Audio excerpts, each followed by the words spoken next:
This is Cerebral Cinema. Movies of the mind.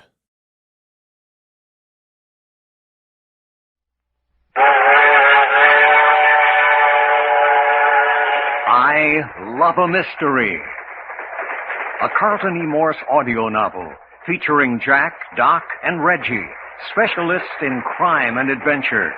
Now following the northwest trail of a missing millionaire, a killer cougar, and the Phantom Castle.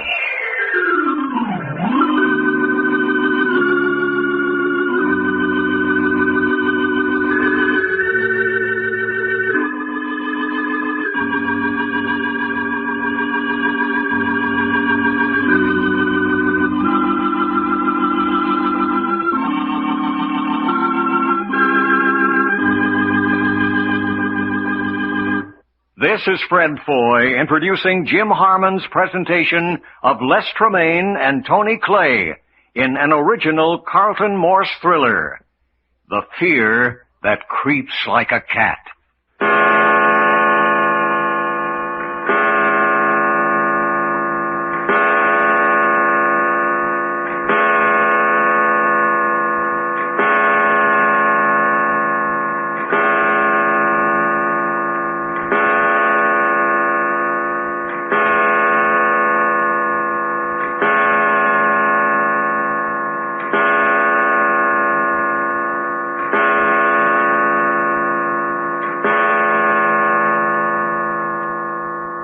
12 o'clock midnight in the Phantom Castle on an unidentified island somewhere off the west coast of Canada. Jack, Doc, and Reggie are the prisoners of Richard Cooper, who has hindered their search for Alexander Archer from the beginning. Now that he has brought the three comrades to this ancient island castle, they have found out the following. Alexander Archer himself is apparently a prisoner in the castle also, and at the moment very ill. That no one brought to this island by Cooper has ever left alive. That Cooper, besides being interested in keeping the outside world from finding Archer, is engrossed in some kind of scientific problems which have to do with experimenting with mountain lions and human beings. And finally, that Cooper enjoys playing with his victims as a cat enjoys playing with a mouse. Witness the manner in which he is working on the nerves and emotions of the three comrades.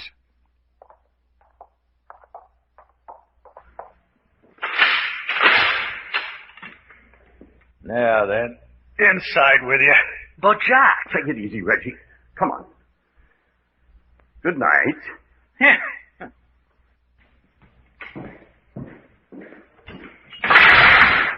Well, here we are, Reggie.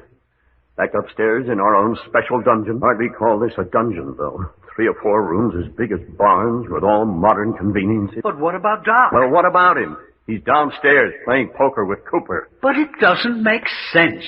Nothing makes sense around here. Why did he keep us chained to our chairs down there from 8 until midnight while he and Doc played poker? I don't know. And why did he suddenly decide he didn't want us about anymore? Why did he order Frankie to bring us back up here to our rooms while he and Doc went on playing poker? I don't know that either. I don't know what's the matter with me, Jack, but I'm afraid. What of? I don't know. If I could only find out, if I only knew. But you sense it, Jack, don't you? Yes, of course. There's real, actual danger here. That's the reason we can't afford to lose our heads. I don't know what's the matter. I've never felt like this before in my life. A sort of a creeping horror. Come on over here. Sit down on the bed. Go ahead. Sit down. Quite. Now then, let's try to get to the bottom of this thing. There's reason behind what's going on here. A sinister reason, perhaps, but nevertheless a good, sound reason. Of course. We started out in search of Alexander Archer, and this is Cooper's way of stopping us. No. It's more than that. We've had proof that Cooper doesn't gag at murder. So if he simply wanted to stop our search for Archer, why didn't he kill us in Port Forest? No. There's something more. The man's insane, in my opinion. No, he's not. No. Cooper's deadly sane. As a matter of fact, he's so sane, listen to that. They're not pets. They're part of something he's doing, something that's very important in his life. If we could find out what that is... I don't like it. You hear? I don't like it. Listen. Let's analyze what Cooper's done to us so far. Let's see if it doesn't make sense somewhere. Quite. I know I'm acting like a bloody blighter. First, he kidnaps us and goes to a great deal of pains to make sure we're completely disappeared out of the world. Quite. We're as non-existent as Jake Sims' body after Frankie threw him in the underground river. That's number one. He's made us feel utterly in his power. Now, number two. He brought us to a heavily wooded island, in the midst of which is this great, evil-looking medieval castle. Phantom Castle. Sank 2 centuries ago and then arose after lying on the bottom of the ocean all those years. So he says. I want more proof than his word. He says there's a history. No matter where it's been the last 200 years, the matter of its presence here in this wilderness is too fantastic. We're not only lost to the world, but we've been plunged into a sort of nightmarish fairyland. Land of monsters, screaming panthers, great wolf dog with bloodshot eyes and wicked fangs. Old man Cooper playing with us like a cat with a mouse. There you hit the key to the whole business. He's a sort of god in this world. We're merely something to amuse him. He can poke us with his finger and watch us wriggle. When he's tired, crush us under his heel. But that's mania, Jack. Wanting to be God, to subjugate his fellows. That's insanity. He likes to dominate, yes, but his real purpose is something else, something scientific. Haven't you noticed how he keeps referring to the advancement of science? You mean in connection with Doc? Well, he's fixed his attention on Doc right now, yes. That crazy mad poker game. Doc down there playing for his life. Each poker chip representing an hour in his life. Doc never played better poker. Whatever possessed Cooper to start a game like that? If he really intends to use us for experiments, what's the object of delay? Why sit down at cards and tell your victim that every poker chip he can win represents another hour of reprieve for him? Well, in the first place, real gamblers like high stakes. But Doc's life? He's down there sweating agony right now, but if he ever gets out of here, this will be the one poker game above all others. I think Cooper is enjoying it just as keenly. You don't think Doc is in any immediate danger? Not now.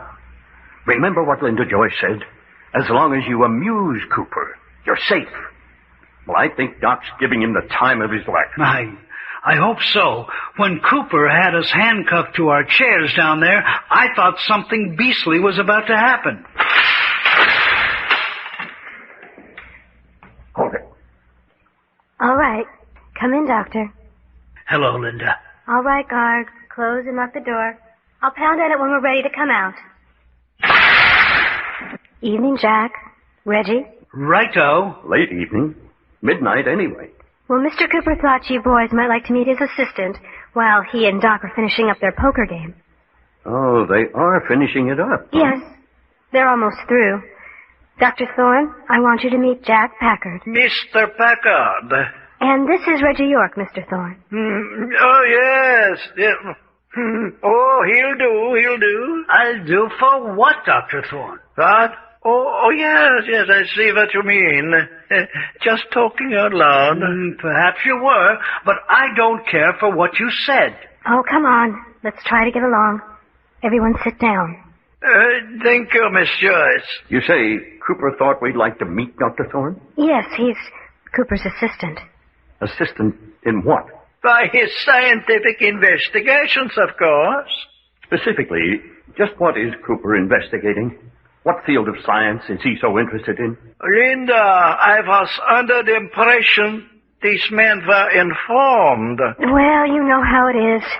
Cooper was supposed to have told him, but I guess he didn't. Very definitely he didn't. Oh, yes, I see.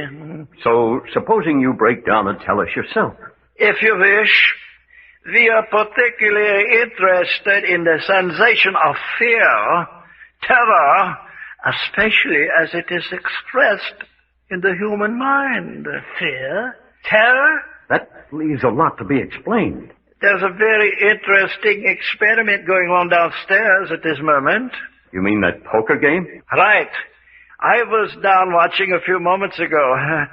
Extraordinary how much zest and vigor your friend Doc shows, even after 4 hours of steady playing. Oh, mind clear as crystal. quick decisions, muscular reaction above normal, and all this because the man is playing for his life. Every fiber of mind and body are lashed to superhuman efforts by fear. You mean Doc really is playing for his life? That business about each chip representing an hour? Oh, positively. The number of hours until he participates in the most serious experiment, I may almost say in his final experiment for us, depends on the number of poker chips he has in front of him at the end of the game. And when does the game end? Let's see. Yes. 5 more minutes. 5 more minutes, isn't it, Miss Joyce? Yes. This man isn't being funny, Linda. Funny? He's perfectly serious about everything he's saying. Oh, I assure you he is. I wasn't sure. He spoke so glibly about using Doc in one final experiment. I assume you mean by that the experiment will lead to his death. Almost certain to. So you have joined Cooper in the butchering business? I beg your pardon? Murder. Butchering your fellow beings. Miss Joyce, that's this man talking about. Well, after all, Dr. Thorne, you can't expect victims to look upon you as a very high type of individual. I am a scientist. Sure, but no one likes to die, even at the hands of a scientist, even for so noble a cause as the advancement of science. The layman has a most peculiar point of view.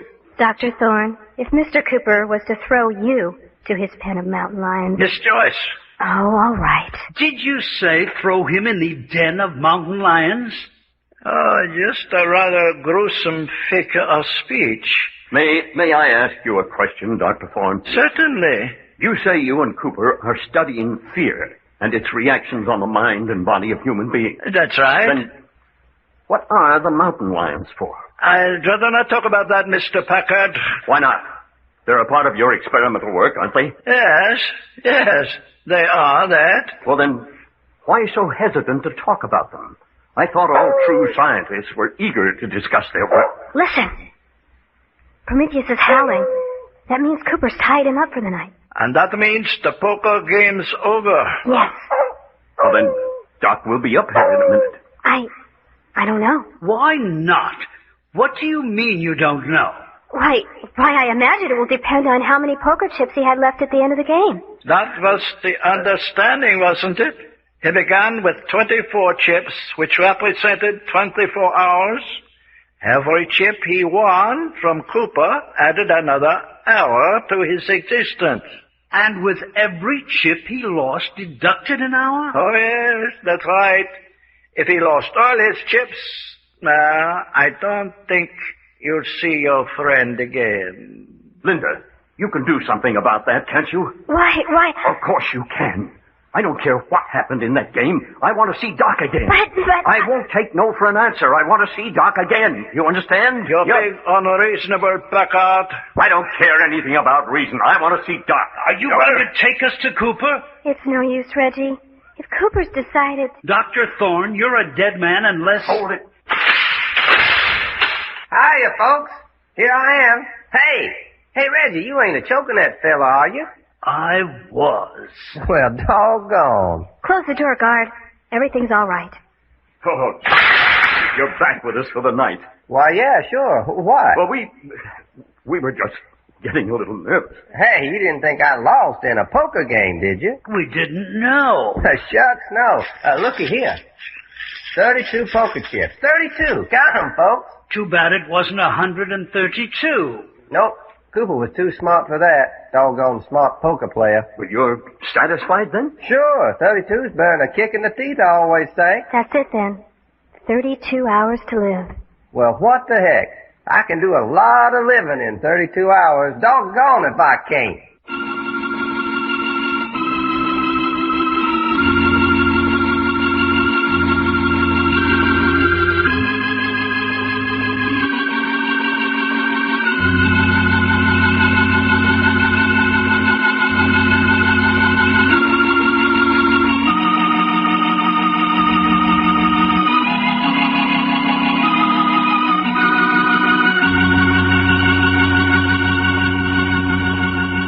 The adventures of Jack, Doc, and Reggie have come to you in I Love a Mystery,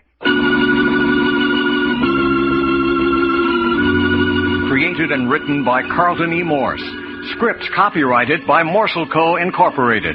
Produced and directed by story editor Jim Harmon. Featuring Les Tremaine as Jack Packard and Tony Clay as Doc Long. Consultants, Frank Brzee and David Lloyd. Your announcer, Fred Foy. This presentation has come from Hollywood.